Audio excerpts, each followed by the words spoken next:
சட்டக்கேடே நேயர்கள் அனைவருக்கும் வணக்கம். நாம் இன்று பார்க்கக்கூடிய சட்ட தலைப்பு என்னன்னு பார்த்தீங்கன்னா, தீர்ப்பு கடனாளி. ஒரு பண வழக்கில் கடன் கொடுத்தவர் வாங்கவர் 2 பேர் இருப்பாங்க. இதில் கடன் வாங்கினவர் அவரால் திருப்பி கடன் அடைக்க முடியலைன்னா, அவர்கிட்ட எதுவும் ப்ராப்பர்ட்டி அந்த கடனுக்கு பதிலாக ஈடு எடுப்பதற்கு பதிலாக ப்ராப்பர்ட்டி எதுவும் இல்லைன்னா, ஜப்தி பண்ணுறதுக்கு ப்ராப்பர்ட்டி எதுவும் இல்லைன்னா, அவர் அந்த வழக்கிற்கு தீர்ப்புரை வழங்குவதற்கு முன்னரோ பின்னரோ கைது செய்யப்படலாம். இது சிவில் சிறை, அதாவது சிவில் பிரிசன், உரிமையில் சிறைன்னு சொல்லுவாங்க. இந்த மீன் டைம் அவர் ஜெயிலில் இருக்கையிலே அவர் பணம் திரட்டி கொண்டாந்து கட்டிடலாம் அப்படின்ற பட்சத்தில் விடுவிக்கப்படுவார்.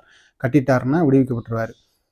இது பார்த்தீங்கன்னா இவருக்கு உண்டான செலவினங்கள், அதாவது அவர் சிறையில் அடைக்கப்படும் முறை அவர் உணவு மற்ற செலவினங்கள் தான் யார் வழக்கு போடுறாரோ அவர் தான் பார்த்துக்கணும். இது உரிமையில் நடைமுறை சட்டம் பிரிவு 55லேருந்து 59 வரைக்கும் இதை விளக்குது. அதுபோக ஆர்டர் 21 ரூல் 37 to 40 சிவில் பிரிசனா என்னன்றதை முழுமையாக